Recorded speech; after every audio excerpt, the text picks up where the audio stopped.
जय जगन्नाथ सांग मैंने आम यूट्यूब चैनल को आपण मानक समस्त स्वागत। आज आम नुआ रेसिपी बनवाई जाऊे। देखु मु आज मटन नहीं आज मटन तरकारी मु निश्चिंत भाव में करी।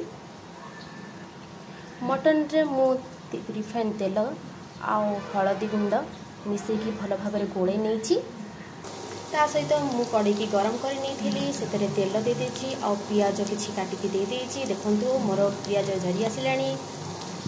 देखंतु आपण तो मटन देखिले मो झियो सकाळे जाइथिला मार्केट को आ बाबांकर इच्छा है माछ खाइबा मो झियोर इच्छा है मटन खाइबा।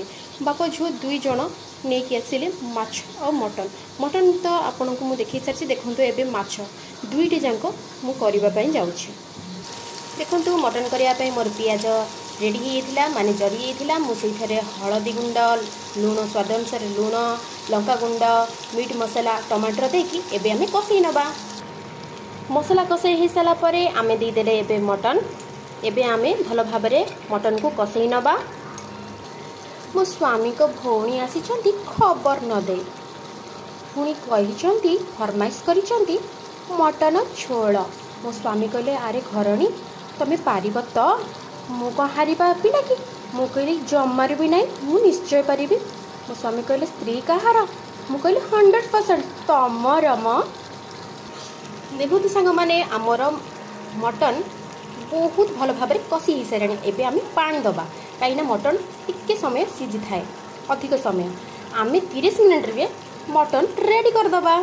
आपण मैंने कड़े करती कि नहीं कमेंट माध्यम आमको निश्चय जनइबे। मु तो कड़े करे आपण मैंने प्रेसर करती ना कड़े करती ना हांडी करती आपण निश्चित भाव में जनइबे।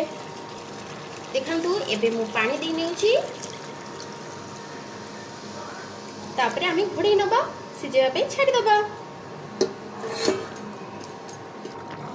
देखंतु आज्ञा आमर मटन टी बहुत भल भाव में सीझी आसी पूरा सीझी जाइए। आम एबे बंद करिया को जिबा। मु कसेला बेले मो झियो को देथिली टेस्ट करिया पे। मो झियो कहूँ वाओ मामा केते सुंदर टेस्ट होइछि किमिति कोन करिछो। मु कहली मामा कहार मो झियो कहूँ 100% मोर मामा। देखंतु आज आमर वीडियोटी किमिति लागिछि आपण निश्चिंत भाव में आमको कमेंट मध्यरे जनइबे। आउ जदि भल लगी थाए प्लीज प्लीज प्लीज लाइक करेंगे आउ सब्सक्राइब तो निश्चित भाव में ना। आपण को सपोर्ट बिना आम कौन आगू बढ़ी पारू। प्लीज आमको सपोर्ट करंतु। जदि आमकर किसी भी त्रुटि रही है प्लीज आमको क्षमा करेंगे। Sorry bye.